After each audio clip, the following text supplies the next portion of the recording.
होते त्यानंतर आम्ही एकदम BH घेतल्या आणि मग गेलो.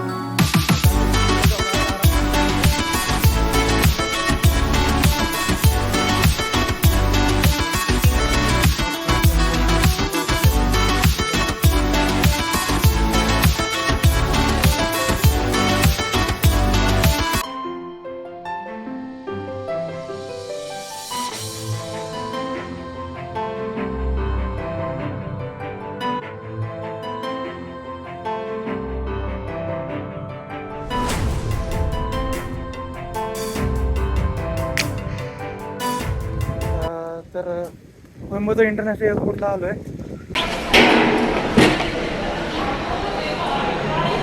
टोटल 9.9 kg भरतं आहे माझं. ॲक्च्युली माझं जे तिकीट आहे स्कूट एअरलाईनचं त्याचं तिकीट आहे 11,500 त्याच्यामध्ये 10 किलोचं अलाउड आहे बॅगमध्ये. म्हणजे बॅगचं वजन 10 किलोच्या आत असलं पाहिजे. त्याच्यावर जर का गेलं तर तुम्हाला जास्त पैसे हे करावं लागतात. 4 काउंटर आहेत तरी पण भरपूर मोठी लाईन लागली इथं. फारच मिसमॅनेजमेंट आहे या एअरपोर्टचं. बोर्डिंग पास घेतल्यानंतर इमिग्रेशन साठी सुद्धा भले मोठी लाईन लागली. मी आता वेटिंग एरियामध्ये बसलो आहे. इकडे वेटिंग इथं राईट साईडला बार आहे, दिसत जातो तुम्हाला. बार आणि रेस्टॉरंट आहे. पण मी काय ड्रिंक करणार नाही कारण की फार मोठी जर्नी आहे माझी. टोटल 19.5 तासाची जर्नी आहे. त्यामधले 12.5 तास सिंगापूरमध्ये माझं लेओवर आहे. तर कोइंबतूरला 8:45 वाजता माझी फ्लाईट निघेल आणि सिंगापूरला पोचेल सकाळी पहाटे 3:30 वाजता. टोटल 4 तास 40 मिनटाची जर्नी आहे. आणि सिंगापूरला गेल्यानंतर 3:30 ते दुपारी 4:30 किंवा 4:45 वाजेपर्यंत 4:45 माझी 12 तासाचं वेटिंग टाईम आहे, ज्याला लेओवर टाईम म्हणतात. तर 12.5 तास मला एअरपोर्टच्या बाहेर निघता येणार नाही. तिथंच एअरपोर्टमध्येच थांबावं लागणार ट्रान्झिट एरियामध्ये. कारण की जर का तुम्हाला म्हणजे माझं टर्मिनल 1 आहे आणि कनेक्टिंग फ्लाईट जी आहे सिंगापूर ते बालीची तर तीसुद्धा टर्मिनल 1मध्येच आहे. त्यामुळे मला टर्मिनल बदलायची काही चेंज करण्याची काही गरज नाही आहे. जर का टर्मिनल चेंज करण्याची गरज पडली असती तर मला विजा लागला असता सिंगापूरचा. त्यामुळे माझी मी सिंगापूरचा विजा काय काढलेला नाही आहे. कारण की माझी कनेक्टिंग फ्लाईट एकाच एअरलाईनची आणि एकाच टर्मिनलमधून जाते. त्यामुळे मला काही सिंगापूरचा सेपरेट विजा काढायची गरज नाही आहे.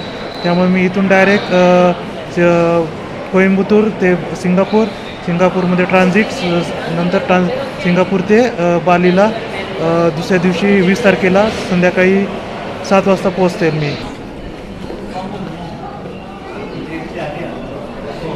तर स्टेबल झालो आहे मी आता. थोडंसं फार धावपळ झाली मागच्या 1 तासात. एकतर बद्दल बोलायचं झालं तर इमिग्रेशनमध्ये एक वयस्कर माणूस होता, इथला लोकल होता, तमिळ होता. मला तमिळमध्ये सुरुवातीला बोलत होता. मला काय तमिळ काय येत नाही. मी पुण्यातनं आलो आहे. तर मग हिंदीत आणि इंग्लिशमध्ये बोलायला लागला. सुरुवातीला विचारलं कुठं चाललं आहे. मी म्हणलं चाललं बालीला.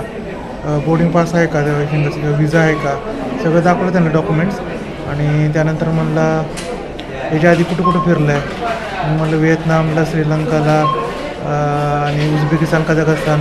मग खूप फ्रेंडली प्रश्न विचारायला लागला नंतर की काय काम करतो, कुठं काम करतो, लग्न झालं आहे का, असं तसं जे काय ते सांगितलं त्याला. आणि उत्सुकता होती त्याला की तू एकटा असून कुठं फिरतो आहे, काय फिरतो आहे, कसं फिरतो आहे. त्यामुळं मला सांगितलं मी एकटाच फिरतो आहे, सोलो ट्रॅव्हल असतं. मी 5व्यांदा चाललो आहे आता बाहेर, 6वा देश आहे. तर थोडंफार फ्रेंडली चौकशी केली त्याने आणि मग जाऊ दिलं. मग किती तारखेला येणार, return flight return ticket check केलं. आणि त्यानंतर पुढं कधी जाणार आहे, कुठं जाणार. तर असं काहीचं आहे. आणि विजाबद्दल सांगायचं तर मला बाली एक 6 महिन्यापूर्वी भारतीयांसाठी फ्री विजा होता. परंतु तिथं टुरिझम एवढं वाढलं आहे त्यामुळे त्यांनी आता मागच्या 1 महिन्यापासून त्यांनी आता विजा चालू केले मोस्टली सगळ्या कंट्रीसाठी. भारतीयांना पण त्यांनी विजा फॅसिलिटी पण केली, विजा ऑन अरायवल. आणि म्हणजे तुम्ही एकतर बालीमध्ये लँड झाल्यानंतर तिथं काउंटरला जाऊन पैसे कॅशमध्ये भरून विजा घेऊ शकतात, नाही तर मग तुम्ही ऑनलाईन विजाचं एक पोर्टल आहे, त्याचे ॲप्लिकेशन करून तुम्ही ऑनलाईन पेमेंट करून इंडियामध्येच तुम्ही विजा घेऊ शकतात. ती प्रोसेस फार 5-10 मिनटाचीच आहे, फार सोपी आहे. मी तुम्हाला नंतर दाखवेल ती स्क्रीनवरती. आणि तर तो विजा मी घेतला आहे ऑनलाईन विजा ऑन अरायवल, आणि तो घेऊन मी आता चाललो आहे. तर माझा सिंगापूरला मग जसं सांगितलं, सिंगापूरला 12 मिनटाचा ट्रान्झिट आहे, 12 तासाचा, 12.5 तासाचा. इथं पण लाईन लागलेली आहे, पूर्ण फ्लाईट भरलेली दिसते मला आज.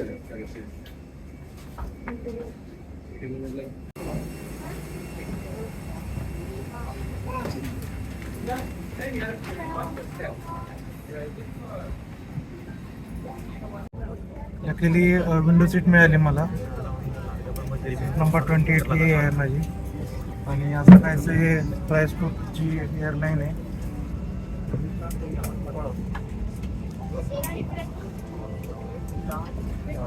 तर आता तुम्हाला सिंगापूरला गेल्यावर मी पुढं कनेक्ट करतो. तर गुड मॉर्निंग मित्रांनो, सकाळचे 10:30 वाजलेत. काल रात्री माझी 3:45 वाजता सिंगापूर एअरपोर्टमध्ये माझी फ्लाईट आली, आणि रात्री मी इथंच आराम केला, या इथं तर मागे खुर्चीवर बसून आराम केला. आणि आता टोटल मला अजून 8 तास आहेत फ्लाईटला. संध्याकाळी 4:30 वाजता फ्लाईट आहे माझी. तर मी आता मेन टर्मिनल 1ला आलो आहे. इकडे खाली इमिग्रेशन काउंटर आहे, जिथं मला जायचं नाही आहे चुकूनसुद्धा, कारण की इमिग्रेशनला गेलं तर ते मला सिंगापूरचा विजा मागतील, आणि माझ्याकडे विजा नाही आहे, त्यामुळे मला इमिग्रेशनला काय जाता येणार नाही आहे तिथं. आणि या साईडला काही शॉप्स आहेत, दुकानं वगैरे, आणि टर्मिनल 1चे गेट आहे तिकडे. आणि इकडे या लेफ्ट साईडला इकडे स्काय ट्रेन आहे. त्या स्काय ट्रेननीच मी आता टर्मिनल 2 आणि टर्मिनल 3ला व्हिजिट देणार आहे. स्काय ट्रेन लागलेलीच आहे, बघूया आता.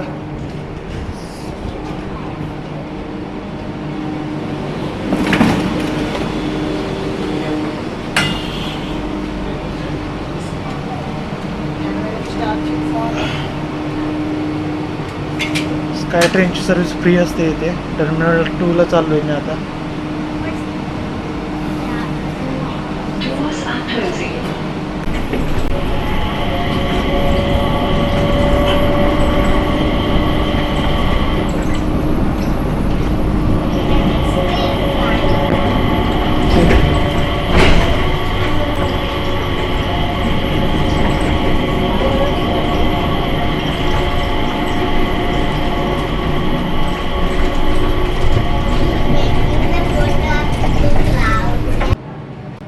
टर्मिनल 2ला प्रवेश केला आहे. इथून टर्मिनल 3ला जायला सुद्धा स्काय ट्रेन आहे.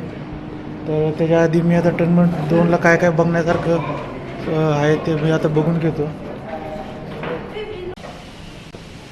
तर मी आता टर्मिनल 2च्या एन्चांटेड गार्डनला आलो आहे.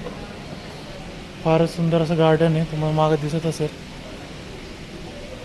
इथं काही वेळ घालवण्यासाठी छान जागा आहे. तर या एअरपोर्टचं नाव आहे चांगी इंटरनॅशनल एअरपोर्ट. आणि असं काहीसं इथं छोटंसं तळ पण केलेलं आहे, फॉन्ट केलेलं आहे. या इथे स्लिपिंग झोपायसाठी जागा पण केली, सोफा वगैरे ठेवलेले आहेत. गेमिंग स्टेशन आहे तिथे. ड्युटी फ्री एरिया, अल्कोहोल, बरेच त्याच ठिकाणी स्काय ट्रेन घ्यायसाठी आलो आहे. इथून टर्मिनल 3 आणि 4साठी इथून स्काय ट्रेन जातात. आता मला स्काय टर्मिनल 3ला जायचं. तर 5 ते 7 मिनिटाला स्काय ट्रेन असते तिथे.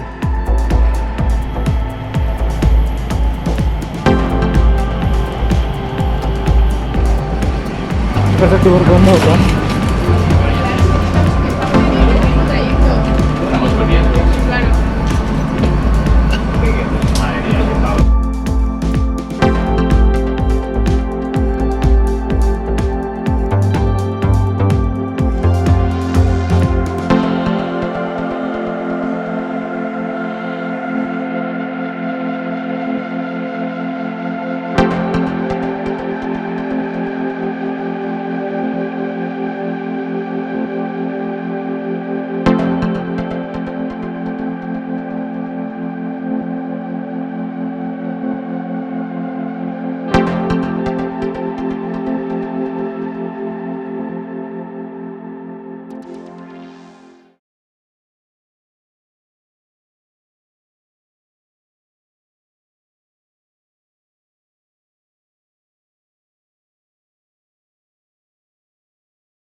तर टर्मिनल 3मध्ये आपण प्रवेश केला आहे.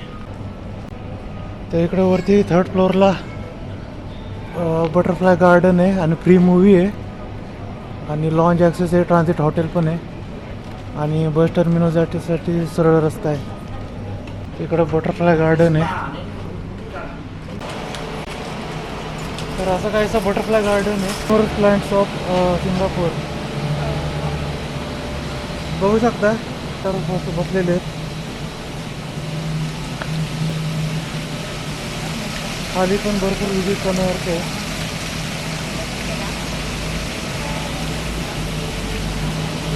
खाली एकदा जाऊन येऊया आपण. ये पाय करना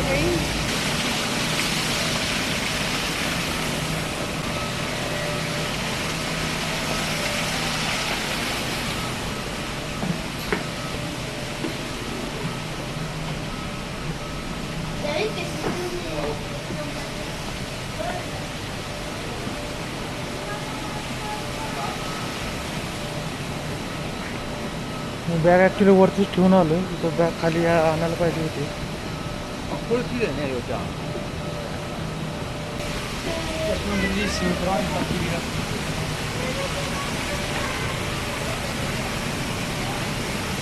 काय माहीत नाही, बहुतेक फुलपाखरूचे छोटे छोटे फुलपाखरूचं राहायसाठी केलेलं आहे यांनी.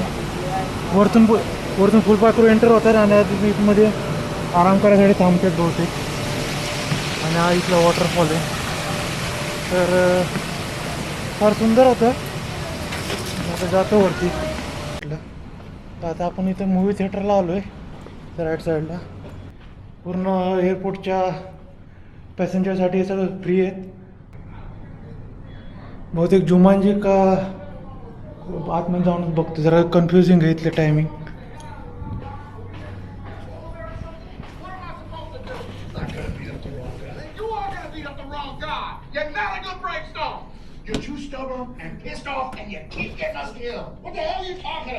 जुमानजीच आहे.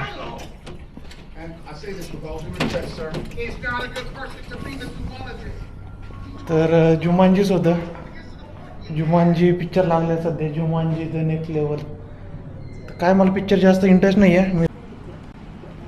तर मी इथं ट्रान्झिट डिरेक्टरी म्हणून एक मॅप आहे इथं, तर तिथं आलो आहे. तर आपण येताना जो स्काय ट्रेनमधून जो वॉटरफॉल पाहिला होता ना, तो आपल्याला अलाउड नाही आहे. तो ॲक्च्युली इमिग्रेशन क्रॉस करून आतमध्ये जावं लागतं.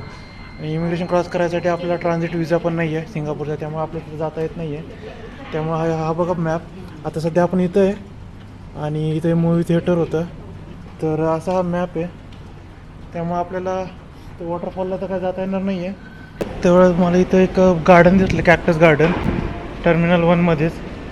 हे काय माझ्या मनात नव्हतं, पण ते खायला जेवायला आलो तर तिथं मला गार्डन दिसलं म्हणून म्हणलं तुम्हाला पण दाखवू एकदा. आणि त्या गार्डनच्या या साईडला इकडे पूर्ण हे व्ह्यू दिसतो पूर्ण एअरपोर्टचा, टर्मिनल 1चा.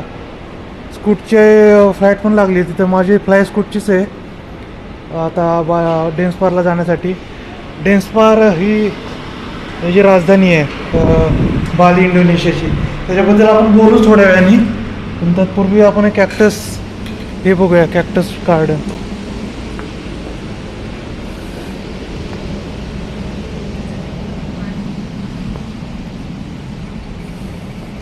कॅक्टस म्हणजे मराठीत मला वाटतं घोरपड. तर त्याचं त्यांनी गार्डन बनवलं आहे. जसं टर्मिनल 3मध्ये फुलपाखरूचं गार्डन आहे, तसं इकडे कॅक्टसचं गार्डन बनवलं आहे यांनी. ओपन एअर गार्डन आहे. त्या आधीचे जे गार्डन होते ते सगळे क्लोज होते, म्हणजे एअरपोर्टच्या आतमध्ये होते. हे सगळं हे जे गार्डन आहे कॅक्टस, सगळं रूफटॉप आहे. इथून सगळं तुम्हाला एअरपोर्टचा व्ह्यू पण दिसतो.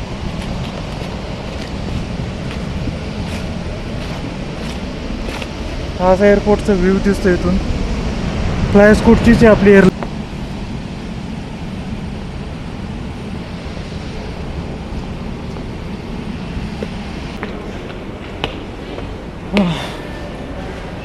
प्राइसेस बघू काय सगळं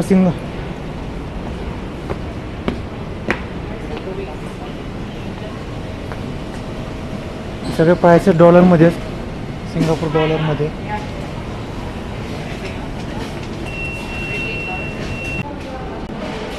तर मी घेतले मेक्सिकन नगेट्स. टोटल मला 6 पॉईंट तुम्हाला बिल दाखवतो, $6.40 सिंगापूर डॉलरला पडले. आणि एक सिंगापूर डॉलर म्हणजे आपले होतात एक सिंगापूर डॉलर म्हणजे 1.20 अमेरिकन डॉलर. ते इंडियामध्ये काय होतं इंडियन रुपीज तुम्हाला मी स्क्रीनवर मेन्शन करेन. तर आता मी खातो पहिला. तर आता मी माझं बोर्डिंग ॲक्च्युली मला कोइंबतूरमध्येच मला 2 बोर्डिंग पास दिले होते. एक कोइंबतूर ते सिंगापूर आणि दुसरं बोर्डिंग पास होतं सिंगापूर ते डेन्सपार. तर ती आपली फ्लाईट आहे 4:30 वाजताची बाली डेन्सपारची TR286. त्याचं गेट नंबर आहे C24 आणि ट्रान्सफर काउंटर आहे C. न्यू गेट म्हणून रिमार्क दिलेलं आहे. तर गेट नंबर C24ला आपल्याला जायचं आहे. तर आपण आपल्या गेटला पोहोचले C24. आजूबाजूला टॉयलेट आहे, बेबी केअर रूम आहे, प्रेयर रूम पण आहे. ज्याला जे कोण धार्मिक लोक इथं ज्यांना कोणी पूजा अर्चना करायची, नमाज पडायचं त्यांच्यासाठी प्रेयर रूम पण असतात.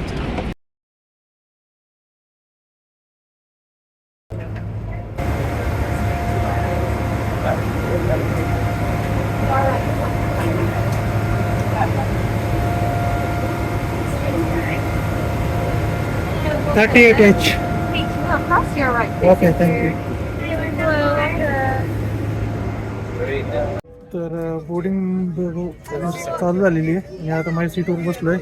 त्यावेळेस मात्र मला विंडो सीट नाही मिळाली, शाळेची सीट मिळाली. आणि तुम्हाला फ्लाईटचा लुक बघायचा असला तर तुम्हाला दाखवतो. टोटल 3 रो आहेत. या साईडला 3 जण, मध्ये मिडलला 3 आणि त्या साईडला कोपऱ्यात 3 जण. टोटल 9 जण बसतात एका रो. तर इथं काय माझं चेक इन झालं नाही कारण की बोर्डिंग पास मला कोइंबतूरमध्येच मिळाला होता.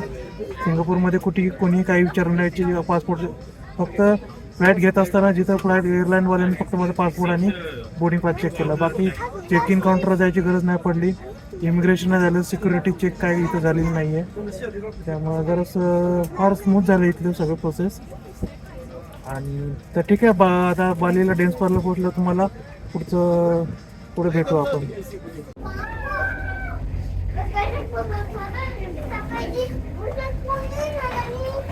तर फायनली मी आता बाली इंटरनॅशनल एअरपोर्टला पोहोचले, ज्याचं नाव आहे नुब्रू-राय इंटरनॅशनल एअरपोर्ट, जे की डेन्सपारमध्ये आहे. डेन्सपार ही कॅपिटल आहे बाली प्रोव्हिन्सची.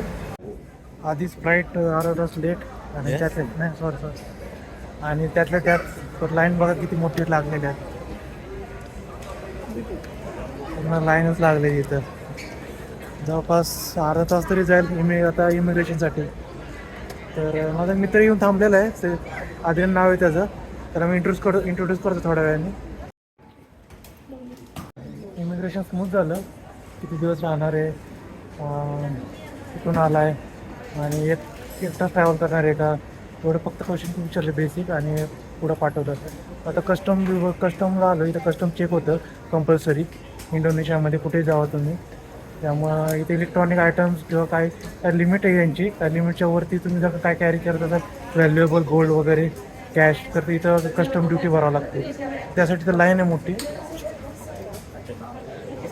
तर कस्टम चेक केल्यानंतर परत काय ऑब्जेक्शन नाही घेतलं आणि परत मग पुढं पाठवलं. तर आता इथं आलो आहे मी मेन एक्झिट गेटला.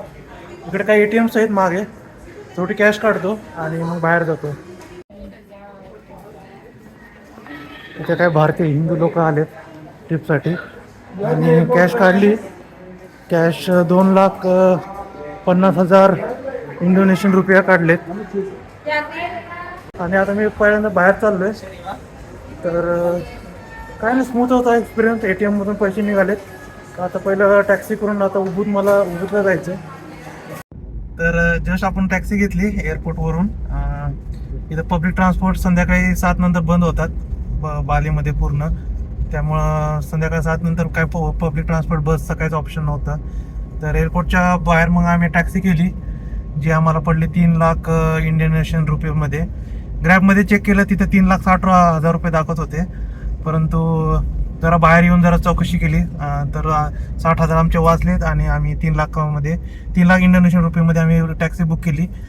तर ते इंडियाचे होतात आपले 1600 रुपये इंडियन रुपीजमध्ये. तर माझ्यासोबत माझा फ्रेंड पण आहे एक, त्याला मी उद्या इंट्रोड्यूस करतो. Hello, I will introduce you tomorrow in the morning, not now. So तर 1600 रुपये इंडियन रुपीज आणि टोटल डिस्टन्स 40 किलोमीटर होतं. उबूद म्हणून एक हिल स्टेशन आहे, स्मॉल टाऊन आहे देन्सपारपासून 40 किलोमीटर दूर. तर तिथं आता मी हॉस्टेलला चाललो आहे. तर ठीक आहे, हॉस्टेलला गेलो तुम्हाला पुढचं भेटू आपण पुढे तिथे. तर इथं आम्ही जेवायला आलो, रात्रीचे 10:30 वाजले. लोकल एक रेस्टॉरंट होतं. तर आता मी जेवण संपवलं आहे. एक प्रॉन्स म्हणजे कोळंबी फ्राईड राईस घेतला मी, आणि हा जो मित्र आहे त्याने चिकन फ्राईड राईस घेतला आहे. तर जेवण संपवून आम्ही आता जस्ट बाहेर आलो आहे रेस्टॉरंटमध्ये. जेवण फार चांगलं होतं, मला तर आवडलं. आणि इथून आता आम्ही हॉस्टेलला चाललो आहे. फार थकलो होतं. रात्री 10 वाजता आम्ही हॉस्टेलला पोचलो होतो. त्यानंतर आम्ही 1-2 बिअर पितल्या आणि मग जेवलो. तर आता आम्ही हॉस्टेलला जाऊन आज आराम करणार. उद्या सकाळी आम्ही एक हे घेणार आहे, बाईक घेणार आहे. तर बाईक घेऊन आम्ही उबूदच्या आजूबाजूला जे काही टुरिस्ट प्लेसेस आहेत ते फिरणार आहेत. तर आजच्याच एंड इथंच करतो. उद्या सकाळी परत भेटू आपण पुढच्या एपिसोडमध्ये. तर बाय, गुड नाईट.